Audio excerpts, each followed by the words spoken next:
Everybody, welcome along to live Q&A number 37. So we have some questions that came in from members, and of course if you're watching this live, members, if you have any other questions, ask away. You'll get yours answered first, and then anybody else watching, and if you have any guitar questions, or even if you have a follow-up question about something that's been discussed, just post in the chat. All right.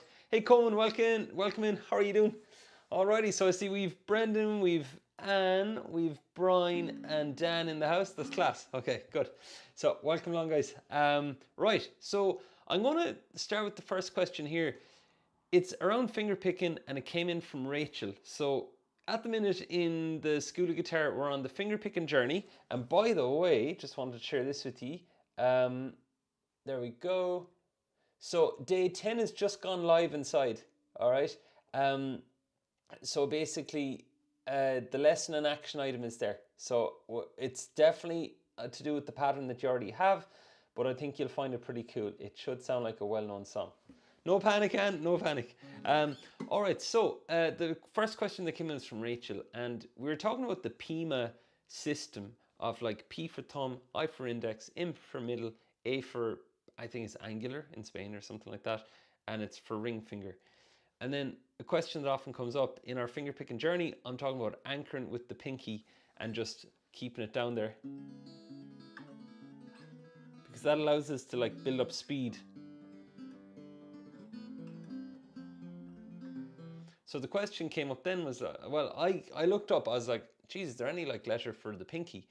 And there is, it's C. And Rachel posted a question asking, well, is there any time you use the pinky? Now, personally, I don't use it at all. 99.9% of the time, I don't use it. I don't like to use it. The reason is there's a nerve that runs through the pinky and half of this finger.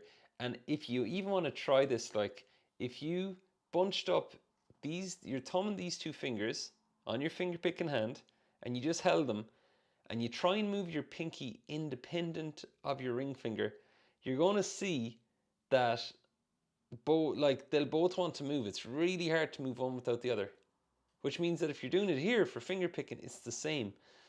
And for that reason, that's why I always like to use the thumb, these three fingers, and I think using these three, it'll cover any amount of use cases, and the pinky as an anchor is invaluable.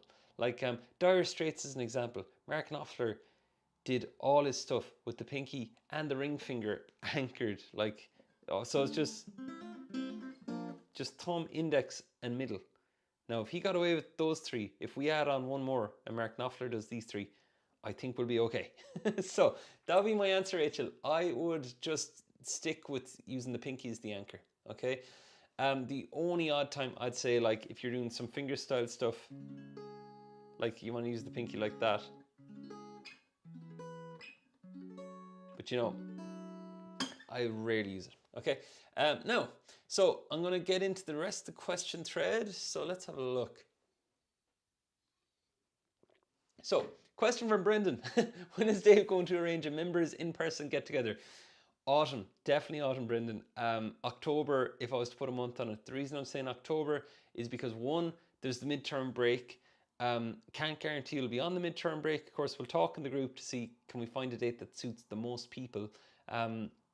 But it also gives us time then that if we want to have like a Christmas end of year get together, October to there, it's a nice space. And like to aim to have 1 1/4 would be pretty brilliant. So yeah, so that'll be the plan, Brendan. But definitely, there's been a lot of questions about that lately, which has been great. That's the thing I love about the in-person community. And of course, those of you outside of Ireland, if you want to, like, I will put a camera going to broadcast it to you if you want to wait at home. But also if you want to hop on a flight over, that you've time to book it and all that stuff. Alrighty, so question from Brendan. So question, does it affect guitars if they stand open near radiators, or would it be better to put back in cases after each play? Is there any danger of heat affecting the wood or the glue? So I am not too well up on this stuff, but I will speak to what's happened to my guitars when they've been left near windows and radiators. Puts them out of tune. Like the intonation can go on them, the strings, the action can be put up higher. I don't like to leave them near the window. So like there's a window right here. My guitar is always left in that hook, and you see the electrics in towards the corner there, you see the edge of it. And then if I was going away anywhere, I would totally put them in their cases, and I would use silica gels as well in the case. Like, I can only talk about the evidence of what's happened when I've done certain things. And when we went on holidays there 2 years ago, like in winter specifically, left the house, and I think for 2 weeks, and got back, and the action on the guitars was just wrecked. Like, they're all high, and they were in cases, but it wasn't enough. Like, you'd want fires on, heat going through the house and stuff. So hope that helps. Okay. Just checking questions here.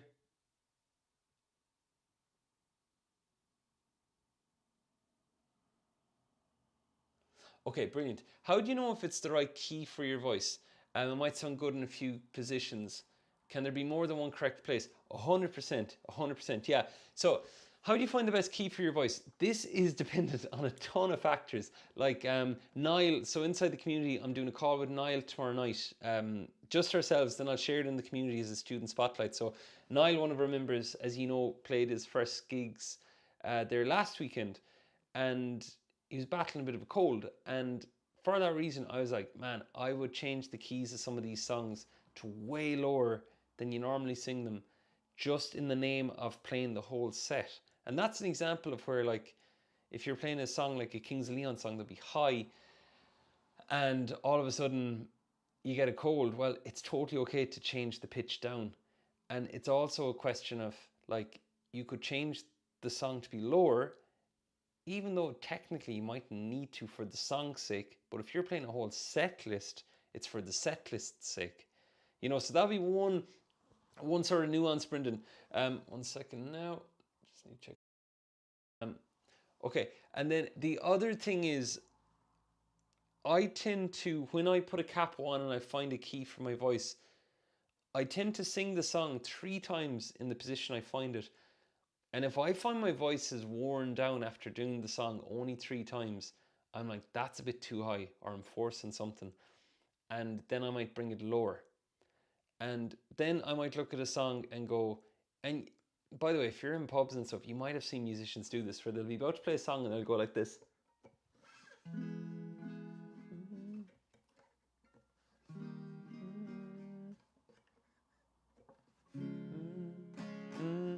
You see them playing around with the positions, and it's just a feel thing. They're like feeling how it is to start the song there, and that's depending on how the voice is at that time of the gig. I was told once, like, in terms of songs, if you move any more than 3 frets lower than the song stops sounding so much like the song. Like, prime example, Living on a Prayer, Bon Jovi. Like, it should be up here. Put the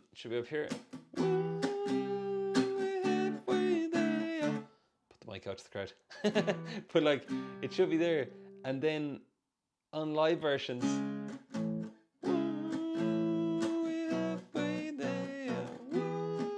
you can hear the way, like, it doesn't have that punch, so whatever you change, Brendan, ideally aim, if you're going lower, aim to be like no more than 3 frets lower, and then think how the voice feels, and then with that, then experiment. Like, really, if you ask some people where they sing certain songs, they won't know. They'll go, I don't know, I put a cap on, I think third, and I see.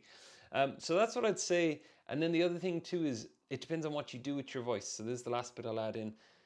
There can be more than one correct place. Like, if you were singing a song and you had a rough edge to your voice, you may sing the song in a different position if you're going lighter. It'll all depend. There was a night we played a gig, and we were told to play quieter. It was just an acoustic gig, and there was people there who were important people who were trying to talk, and they said, bar staff, hey, we're trying to talk, ask them to turn down. And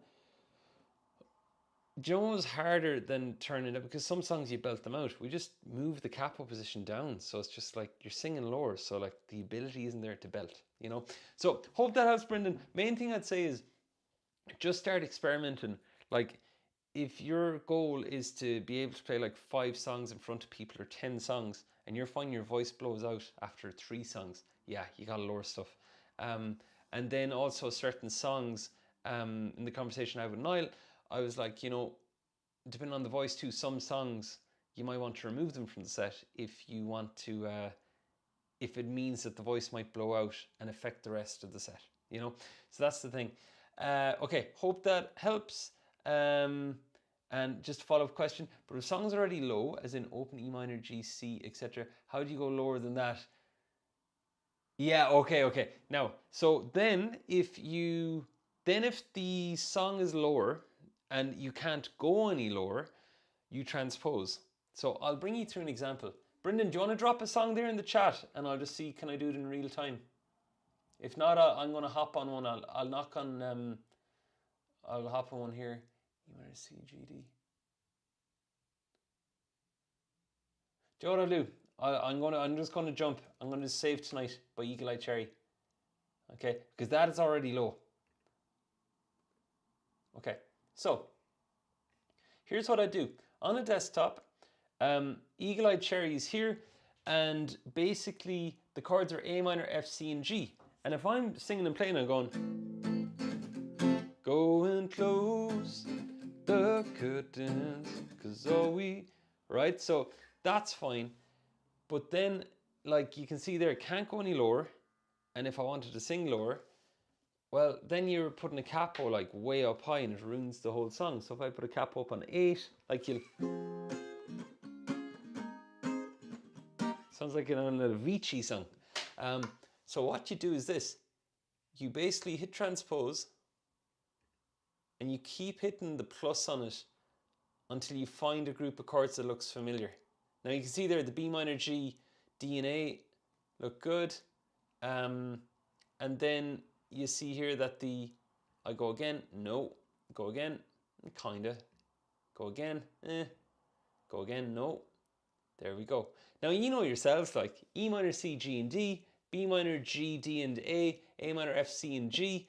They'd be the 3 most common chord groupings that players play in. Ed Sheeran, as an example, if he's playing perfect, he'd be on G, E minor, C and D, and then he plays the A team and it's just capo third, same chords, you know?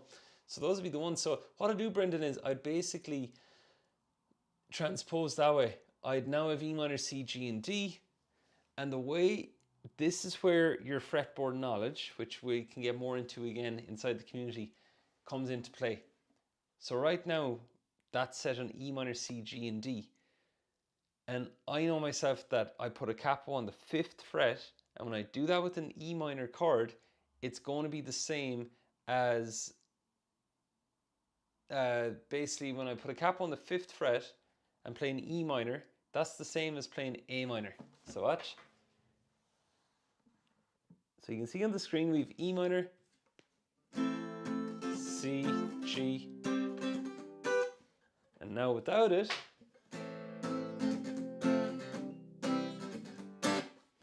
so what that means is, now if I put the capo here, now I have a bit of flexibility. I can kind of go up 2 frets or I can go down like 4 frets. So Brendan, that would allow me to have more freedom then. And that's because I use the transpose in Ultimate Guitar. And by the way, note for everybody, like just you put a capo on the 5th fret and you start on an E minor, C, G and D. That's how you can play any song that is A minor, F, C and G. Another classic one is Joe, psychic spies from China try to steal your mind's elation. Californication, other side, same thing. How long last night? See what I mean? It's like, so that's how you can map them that way. Okay, so if I was to write down a note from today, it would be that capo 5th fret, E minor equals open A minor. Okay, hope that helps. It's a really good question. Okay, thanks, Brendan. Now, next question.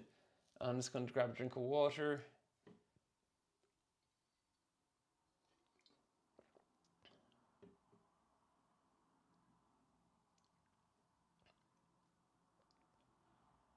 Yeah, so the follow-up question there was about sliding the hand up the same chord shape and progression as the original. Yeah, so I hope that's gone some way towards answering the transpose question as well, Brendan. All right. Okay, next question comes in from Steve, and that is, do you need to know all 5 bar chord shapes? A lot of teachers say learn the E shape and the A shape, which are more used. What would my view be on this? It's correct, yeah, the E and the A shape, and that would be E minor, A minor will be used a lot more, and I'm actually going to hop to the board here. Got my little whiteboard. There we go. Okay, so in terms of shapes, yeah, so you have E major, E minor, A major, A minor. Now, the thing about this is, when you're on these 4 shapes, they cover 99% of songs you could ever want to do. And I would wholeheartedly recommend, Steve, that you'd master those first. Master them as in learn how to map them on the fretboard, know how they're all connected up, and know how to play them in all different positions. So if I said to you, hey Steve, could you play me a C sharp minor bar chord in 2 different fretboard positions, that you'd be able to play it using the E minor shape and the A minor shape. And if you could do that with all the different ones, because really with these here, with the 4 shapes and the 12 frets,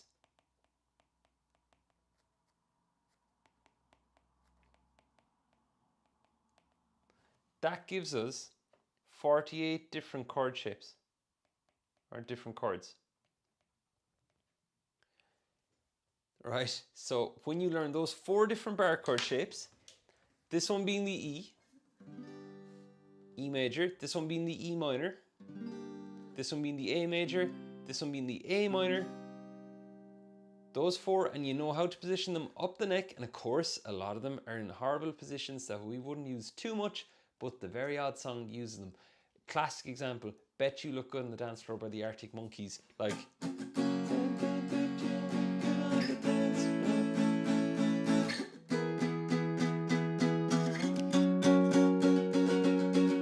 there's no way in hell I'd ever play it up there in an electric, but that's what they do, so I copy them.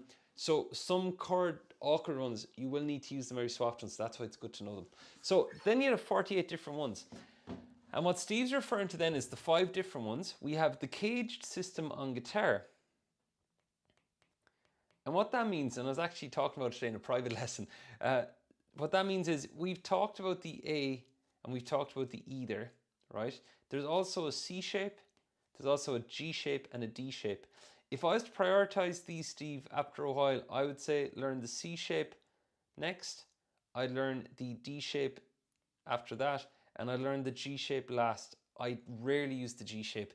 The C shape is used in a lot of common songs, but basically I'd lean towards learning them on electric first if you had an electric, but in no way, shape or form would I go near those shapes until I had these 4 off with at least 5 to 10 songs, right? So that means you've used for them and that they're put into action, right? Because the danger with guitar is, let's just say as an example, if you looked these up and you started learning them, you could be learning them, but it's more like you're learning bits of chords. And then are they in songs? Are they put into actual action? Like an action meaning, are you using them in songs that you play for others? So that's what I'd say. And then add in the C shape after that, you know? And that way as well, like if you spend enough time with these 4, they'll be ingrained in your guitar playing like open chords are. And that way when the C shape comes along to be learned, it's just like a new shape to learn. And it's just like learn the main positions. It's not like this big juggling act of like doing the 2 shapes and this one and this and trying to do it all. So that's what I'd say. Yeah, definitely. And then of course, if you're looking at this going, wow, what's this cage system? It sounds really cool. If you don't have your 10 open chords to do yet, I wouldn't touch this with the barge pole, right? So just to give you a heads up on that. All right. Great question. Great question. Like I always give this example. The cage, the first C-shaped bar chord I learned was this one. For Under the Bridge. Right? The D-shaped one. That's where you could play like Here Comes the Sun Without a Capo, you know? And that's what this shape, so like that's the C, that's the A shape, that's the G, E, and D. Right, so I just played a C chord using 5 different shapes, and that's the system Steve is asking about. Yeah, and then for example, the last thing I'll share is if you already know the 4 shapes and you're like, is this really important? Do I really need to know like 5 different shapes? No, you don't. But where it does come in really useful is when you have 5 different shapes to play any one chord, you can stay in one section of the neck on the guitar and you can basically like get any chord you want. Like, I mean, I really didn't realize the value of it until I figured that at a gig. So what I mean is this: if I want to play F, A minor, I'll go with Save Tonight, A minor, F, C, and G, right? So if I'm only using 2 shapes, I have to watch all this sliding around I have to do. Or watch. You see there I'm using combos of shape, but my hand is moving. Now watch this.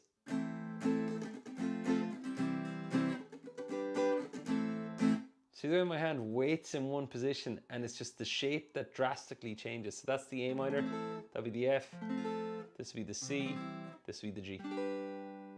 Right, now counter argument is, but it doesn't sound as much like the song. It doesn't, but if you're backing other guitarists and you've no clue what chords they're doing, you can basically stay in one position. So if I was doing a song and I hear them go to an F, Hurricane by Bob Dylan. Here comes the story of the hurricane that he never done. I can just stay in one position the whole night and I work on my reaction times between those. Hope that makes sense. Alrighty, but great question. Okay, so next question. Question from Dan: is finger picking on an electric okay? Totally is. Like, of course, it's an opinion, but it doesn't sound as nice as it does on acoustic.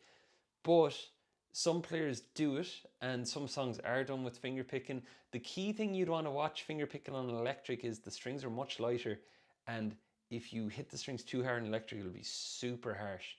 So that'll be the one thing to watch out for. And the second thing to watch out for with finger picking on electric is the tone of the electric itself. You could have a lovely technique going on, but if the tone coming off the amp or the pickup selector or like settings, anything like, the overall impression of the finger picking can be greatly affected by that. But no, I've done a ton of finger, like more finger style on electric than finger picking, like finger picking patterns, you know. So yeah, definitely. Hope that helps. Alrighty, so I'm gonna have a check on the chat. Okay. Okay, let's have a look. Question from Zena. Tips on getting better at strumming as a beginner. Okay, use a metronome. Yeah, use a metronome. Stick on one chord. Make sure you can match the metronome at 60 BPM, doing all downs on the chord. Tap your foot to the metronome. Build that base of foundation of your rhythm. Focus on getting 3 strum patterns. The classic one, the down, down, down, up, down. That one. Focus on getting the down, down, up, down, up. And then focus on getting a slightly longer strum pattern than whichever one you'd like to choose. Then with that, the key thing is to stay on one chord, because as you asked there, Zena, about strumming, you were like, basically, how do I improve strumming? So if you do a whole song with chord changes and like lyrics and you're trying to sing and play and all that stuff, you're doing a ton of stuff, even though the problem is strumming. So remove everything, stay on one chord, get the strum pattern, and then do the next chord, get the strum pattern with the next chord, and I'd say spend like 10 to 15 minutes at a time on one chord. It sounds crazy, but if you just get it out of the way, then you can move to the next one, all right? And the key thing is the metronome stuff. And last thing, the way not to improve at strumming as a beginner is to keep looking up YouTube, looking up different strum patterns, hoping for an easier one. The core problem is getting the foundational stuff. And if you look up, I have a, if you look up this YouTube channel and I have like interest strumming. I have a ton of strumming videos done, especially one on how not to sound so mechanical. That'll be worth checking out. Okay. Staccato strums better. I wouldn't touch those right now. If you're a beginner and you're doing strums, stay away from percussive strumming, staccato, any fancy forms of strum. Make sure you have the metronome, make sure you're holding the pick, thumb and index, and make sure the tone's nice. All right. Cool, Brendan, that's nice. Open E minor, how do you go lower than that? Oh yeah, I got that, perfect.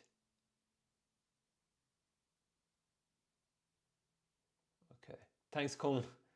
Okay, okay, thanks, Coleman. You're like the chat admin. Yes, Robert, I'm looking. Okay, so, hold on a sec. I don't normally do song requests, but I'll do this. Okay, save you tonight chords. So your problem is, you can't play bar chords and how to play it easily. Okay, the version I'm finding here has C here. I'll flip screens. Okay, don't know this one.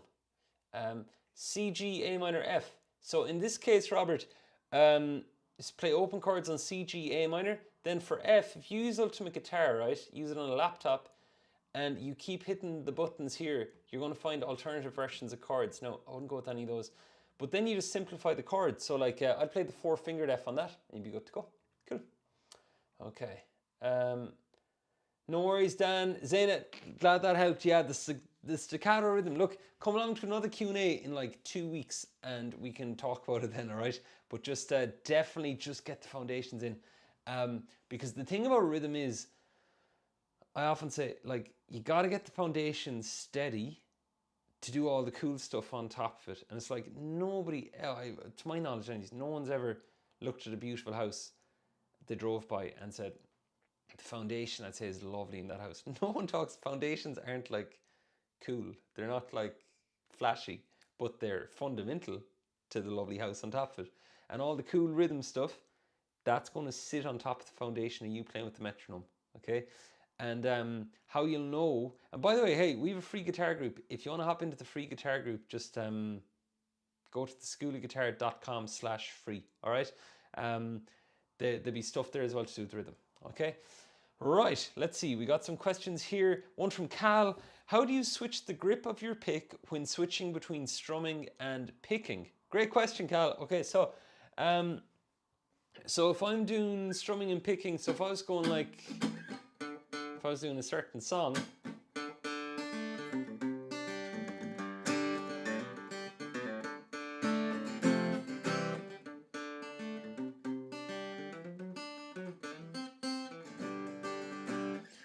so Cal, I don't switch my grip.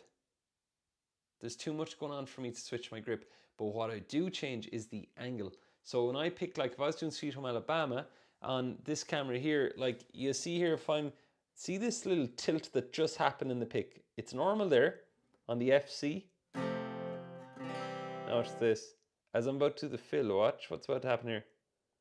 That little tilt.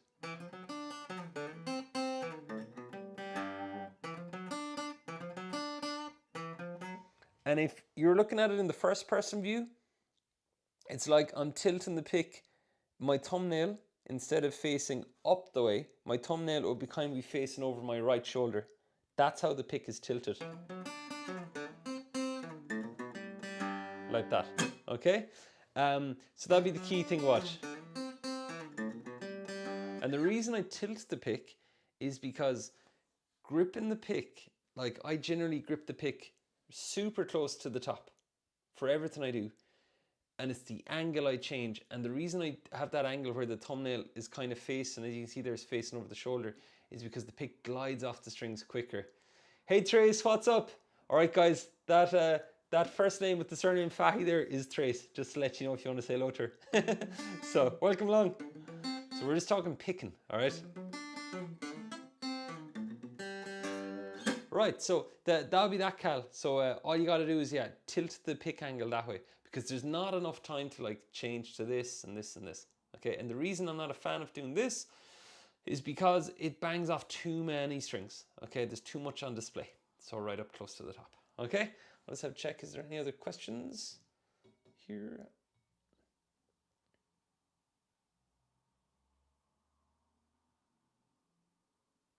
Request for a cover. I don't do covers on these, sorry, only Q&A. Okay. Oh, a question about my preference between guitars. I don't know those models of guitars. The brands Martin, Gibson, and Taylor.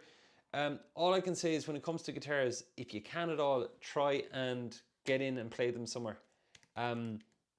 Generally, major cities will have the biggest guitar stores. YouTube reviews will be second best. At least you can hear it and see it. Another suggestion I gave to somebody lately was if you go onto a pre-owned website, like in Ireland, we've Adverts, Dundee. In America, you'd have Craigslist, stuff like that, Facebook Marketplace. Like, really, if you are interested in a guitar and somebody had one for sale, to just ask them, is it okay to come around and try out the guitar? Because if you're interested in it, there's a chance you will buy. And then at least you can invite it to come along. You know what I mean? So those would be ways, because otherwise you could be forever like looking between all the models and stuff and seeing conflicting information. Okay.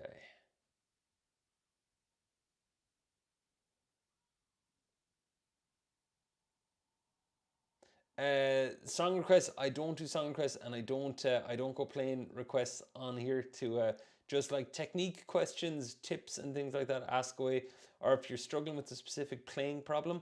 But songs, no. Okay. Cool. Okay. Let's see. Okay. You're fine, Trace. You're fine. I just thought I was like, Alison's getting more guitar in. That's cool. Okay. Question: how to pick faster? Okay. So the first thing you're picking faster is, again, like Zaina's strumming question. It's what you're doing with your pick hand. So in that case, I simplify the fretboard hand to the ridiculous level. We want to keep it a no-brainer that we don't think about it. So here's the first thing. And user, if you want to share your name in the chat so we know who's asking, right? This is my favorite picking exercise. It sounds terrible. It doesn't sound like anything. But what it does is your brain doesn't have to think about what to play really. It's 3, 4, 5 on the top string. Then I drop down 3, 4, 5, 3, 4, 5, 3, 4, 5. It's 3, 4, 5 all the way, right? And what you do is you'd start, and this is all to do with picking faster. You would start with doing all downs, and the reason you do that is you just want to get those those movements into these fingers. Do that for a couple of minutes, but then we get to work on this. And what you do is you go down, up, down. Then you go up, down, up. Then you go down, up, down. Then you go up, down, up. And then down, up, down. Then up, down, up. So as you can see, like it's just down, up, down, up, down, up, down, up. But the big thing to remember is to work on your picking, you would be tempted to go down, up, down, down, up, down, down, up, down. But it should go down, up, down, then up, down, up, down, up, down. And that's how we work the pattern, right? So you'd spend a few minutes playing that. And the key thing with these fingers is to treat it like the second the note is done, you're off it like it's boiling hot water. Joe, do you ever test water to see is it like super hot? Like I know that like you don't like put your finger in and weight it in and go, oh no, this is going. It's like a little tip like that. Well, basically, like it's like that with the notes. You know. And then the other thing. Thanks, Brian, for reposting that question. I don't know how I'll be get to that one sec. And then what you do is basically you're training the fingers, and all it is 1, 2, 3, 1, 2, 3, 1, 2, 3. You're picking down, up, down, up, down, up. We've kept the pinky off the fretboard. And then once you get that, you slide up a fret, and now you're on 6, 5, 4. We're going back the way. Every string. So going up the way.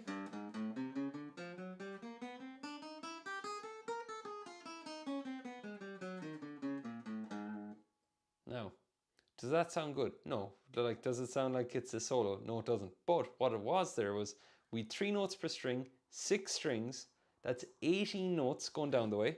Then we came back, those 18 more. So you actually picked 36 notes in a very short period of time. There was no rhythm differences. There was no like big stretches. There's no remembering, how does this really go? It's just like this, okay? And then what you do with that is, you train your fingers. So after you get back to the 4 here, you slide up a fret and you start it all over again.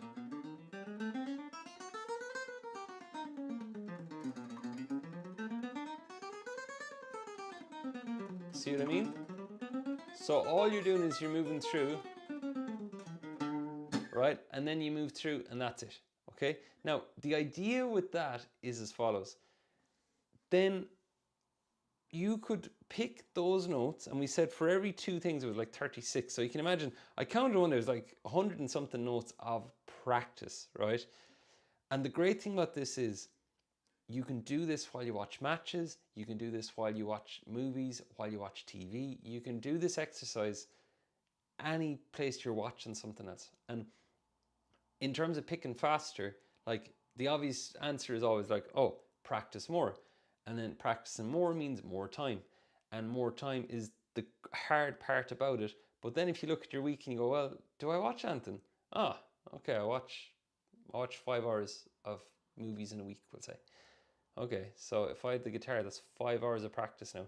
That's 20 extra hours a month of practice. 240 hours extra a year for just 5 hours of TV time a week. And that's how, like when I was practicing picking, that's how I really got fast at it. Because in terms of anything, like all that stuff, it was watching TV, watching World Cups, Olympics, Formula 1 races. I used to watch anything. Like, I don't know, those of you from Ireland, you remember when the TV used to be like turned off at midnight. And then all of a sudden like really crap movies started being shown after midnight. I remember just watching like terrible movies just to get more guitar practice in. So that's the thing. That exercise, do it watching stuff. And then in terms of picking how to pick faster, Jazz 3 picks are brilliant, right? Really good. Jazz 3, they're little red picks. They'd be my ideal go-to picks. And if not, I just get a regular pick and I hold it right up close to the tip. And then, in terms of this, you're going as slow and in control as you can manage to keep the picking.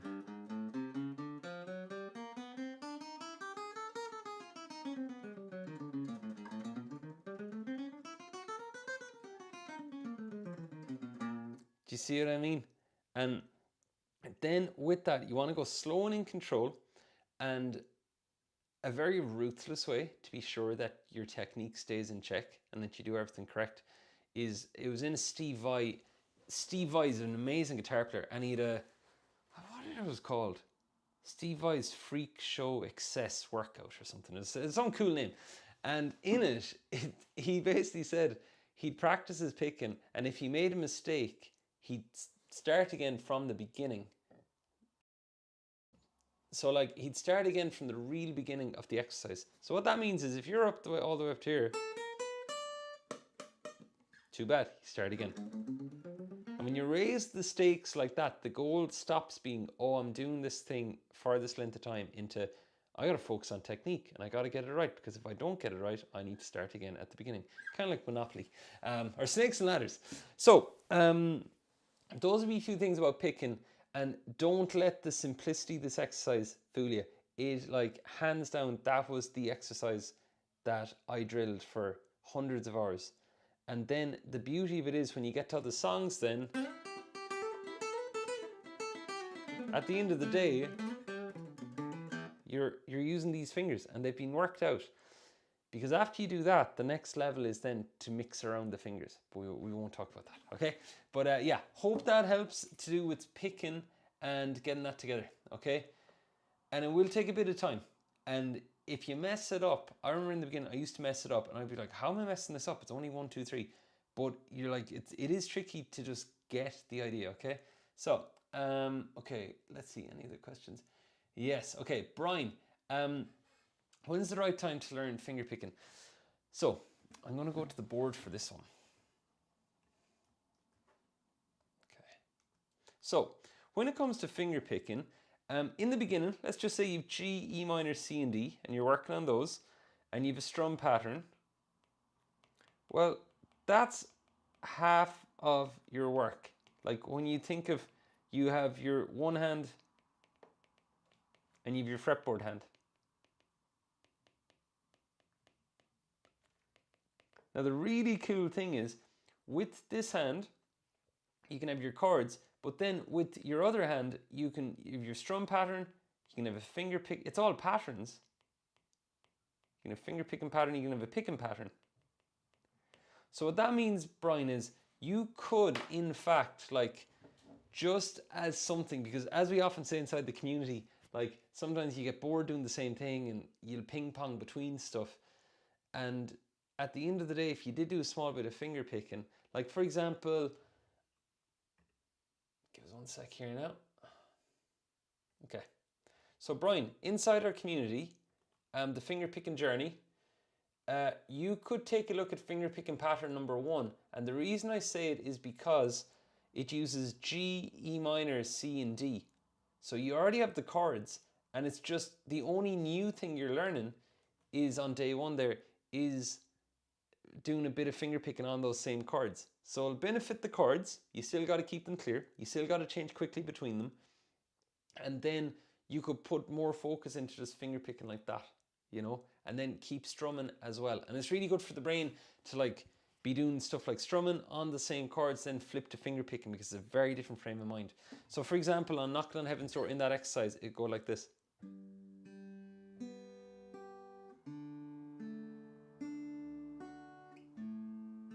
You know? Same thing you'd be strumming, just you could do a bit of finger picking. All right, so yeah, I'd say by all means, like, you know, give a go to day 1. You could look a bit at day 2 and day 3. I wouldn't touch then day 4 onwards for a while. Okay, hope that helps. You have you've gotten the guitar blessing to go at the day 1 to 3 the finger picking. All right,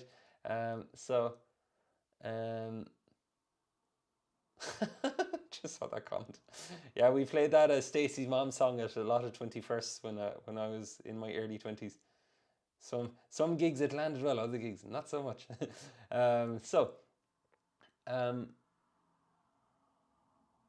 Excellent. Okay, question from Coleman. So Coleman's asking about day 9 of the finger picking journey. Is thumb still shoulder on the neck? What is the best position of the thumb? So day 9, I'm going through the days in my head. Day 9 was this one.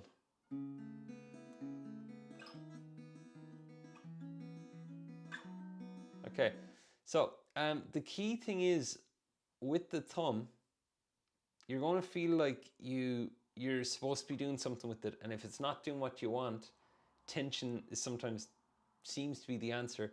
But in reality, if you can relax the thumb, so what I do is, right, just do this sort of motion with the thumb coming on the back of the neck, and when you do that, and just slide up through, and just try and relax the thumb. Like if I go from here, watch the way the thumb's going to slightly lift between the shapes. Now watch here.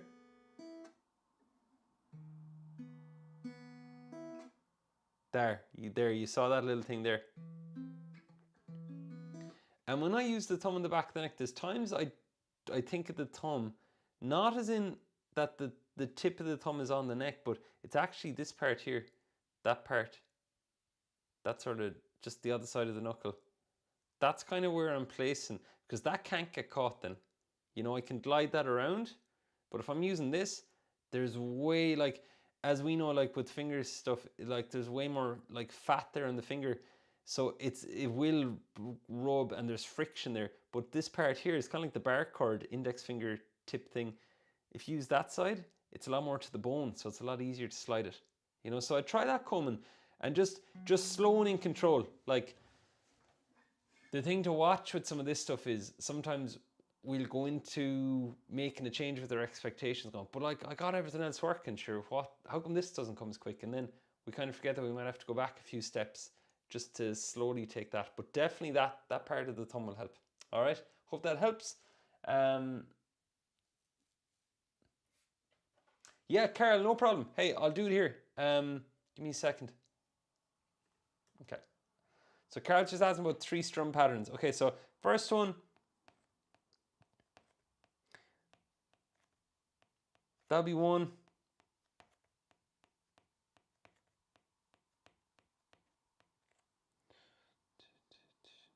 And the other one is this.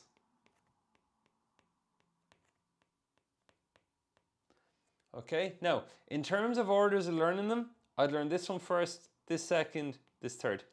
Okay, the reason is, watch, similar, similar. These are similar here, but this is quite different as well. Okay, and this one does have the 2 up, so it's a bit more unusual. Now, I'll play each one a second for you. Just give me a sec. Okay, so the first one would go 1, 2, 3, and 4. We go. Right, so you'll be able to rewatch the replay. It'll be up. It's basically up after this, I think, and I'll edit it tomorrow. And then number 2 is this. 2 being the one at the bottom. Right, number 3. And the tip of number 3 is to get the up, up, down, up. Just let the hand flow and strum the lighter strings. All right, hope that helps, Carol. Let's see. And yeah, the screenshot here. Hold on, if you want to grab a screenshot, I'll put it up here now for you. And you can do it afterwards, of course, but if you want to do it there now. There we go. 3, 2, 1. There we go. Photo got, hopefully. So, yeah. Geez, I'll tell you what now. This in-person meetup will be good old crack. That's all I'll say. We'll have to sign a what you call it? A limit to the crack. Detention, yeah. Hey, you're very welcome there. Very welcome.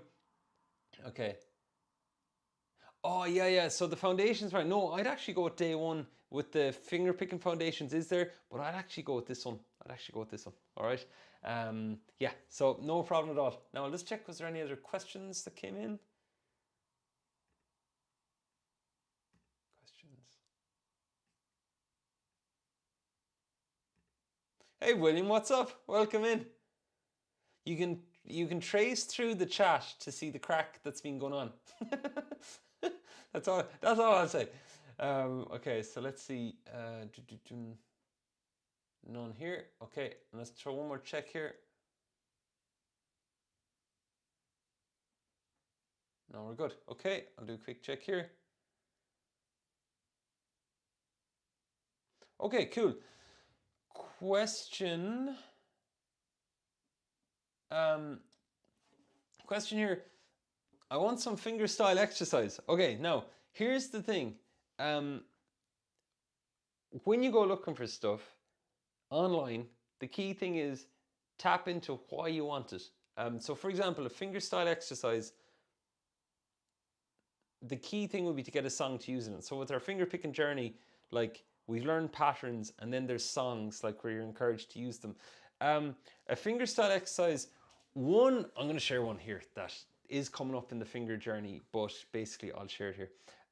It's this one here, and I had to learn it when I was playing.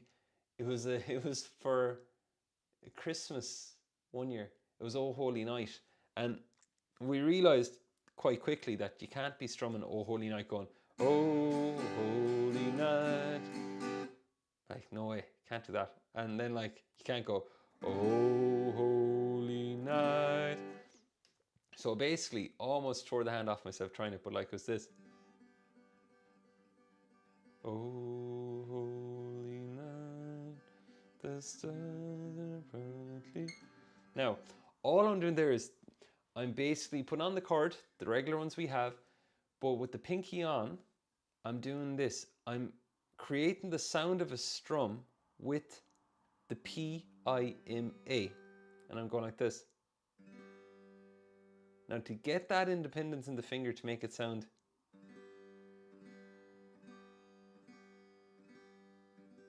And you might be going, can you not just do this with your thumb? But think of the speed.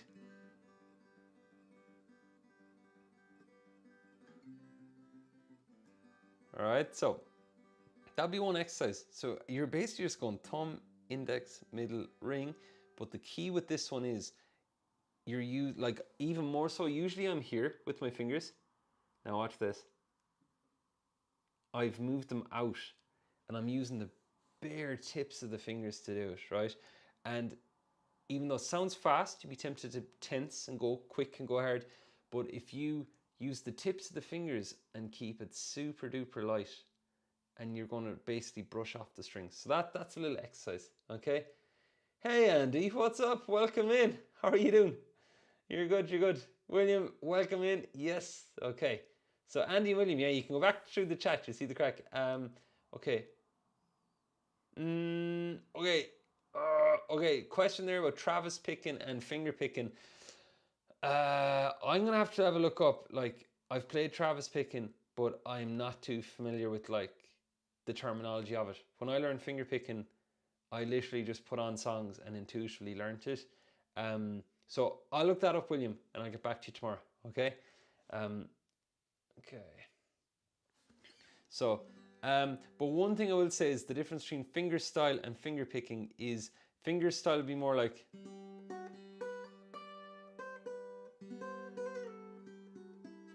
that sort of stuff, melodies and bass notes, whereas finger picking is more of a pattern being repeated. Okay, so that'd be the thing.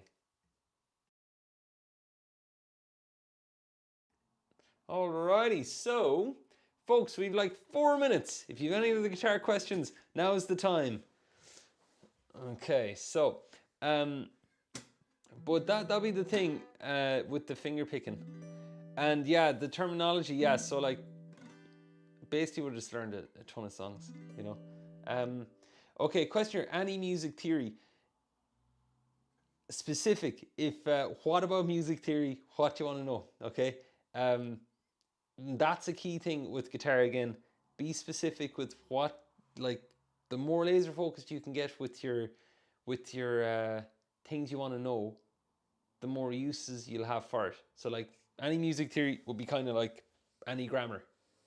So just try the more, and I'm only saying it for your guitar playing because that way then you can kind of narrow down. Okay. Alrighty, no problem, William. Okay. Let's see any other. Do I have a full course in Travis picking? No, I don't. And I'm going to be looking up. I've definitely played it. Hold on. Let's see a second.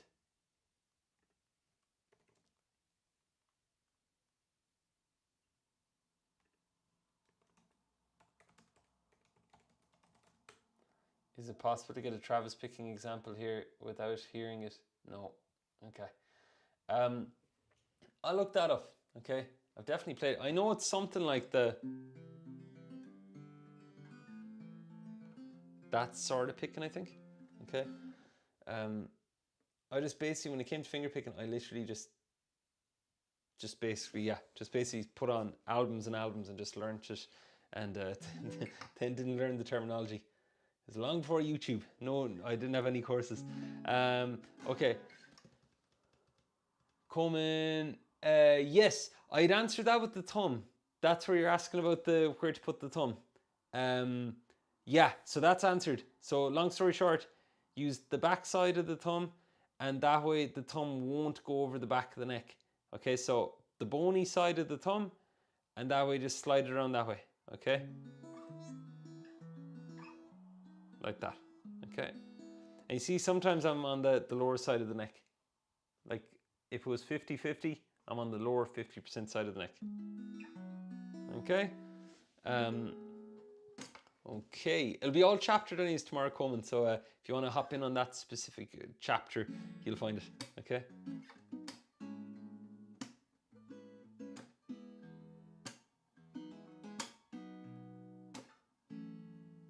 All right. And then the other thing too about the finger picking is it won't be in the finger picking journey, but one thing you could start to do is start to like play your chords with the fingers, like basically just pick them all at once.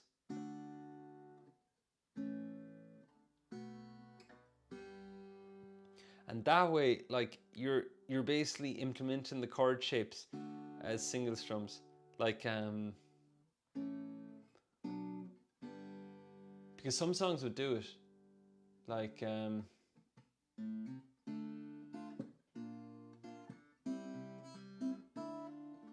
you never learn the song that way. But basically, like, just to train your fingers. And the more I got into like finger style on guitar, finger picking and finger style, the more I started to try and use my fingers to do everything with the guitar. So because the number one fear was if I forgot my pick, I wouldn't be able to play. and somebody once told me that they got so big into Mark Knopfler, they played for 2 years without a pick, and that fascinated me. I was like, the only time they used a pick was at gigs, they told me. And I was like, man, that's going deep, like that's full immersion stuff. And I was like, I don't think I could do 2 years, but I did about a month, I think, of just using my fingers for a ton of stuff, you know. Oh, you're fine, no panic at all. You're welcome, Brian. Yeah, William, everything will be there tomorrow. All right. Okay, so we're 1 minute past the hour. Okay, let me see. Is there anything else? Landslide by Fleetwood Mac. Today's kind of been a fingerstyle themed lesson. 1 second.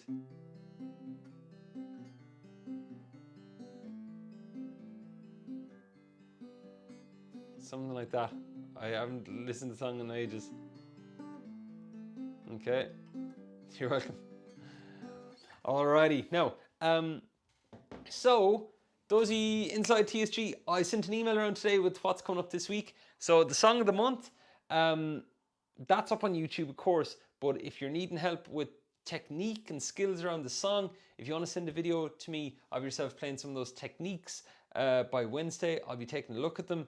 And there was a full breakdown on picking, on moving the chord shapes. And the main thing I'd say is if you're trying the song and you're not getting far with it, still share a video. Okay, I can come in and help. Okay, because the key thing about guitar is if it was an in-person lesson and you're working on something and you came in the door, you'd have to come in and say, it's not working. And then you'd still have to play something about the song and then we'd look at it. But the thing about online is it's very easy to go, it's just too hard for me for now, and not to share where you're at with it and go and busy yourself with something different. So even if you're at the beginning stages of guitar, early stages, and you're unsure, and even if you don't want to share a video inside the community, send it to me privately and I'll take a look. All right, I'd love to get you all going with some of that. All right, folks, you're all very welcome. All right, so all the TSG gang, I'll see you tomorrow, and I'll just drop this here. If anybody wants to come join us inside the School of Guitar, I'm going to drop the link here. Okay, and if anybody is on the fence about finding out more or anything, just drop me a DM on Instagram. I'll let you know all about the community. There's plenty more planned for it. We're having good fun inside. And but I'm going to leave for that for today. And the last thing is the notes from the session. I'll share those inside the community. Okay, that in particular, guys, that was a really cool one about the 5 chords to watch out for. Okay, and the patterns. Okay, so have fun, and I'll see you all soon. Thanks for joining us. That was live Q&A number 37. We're gonna figure out something for number 40. We'll probably at what? We could even pinpoint the in-person meetup. That could be a live Q&A. That'd be really cool. All right.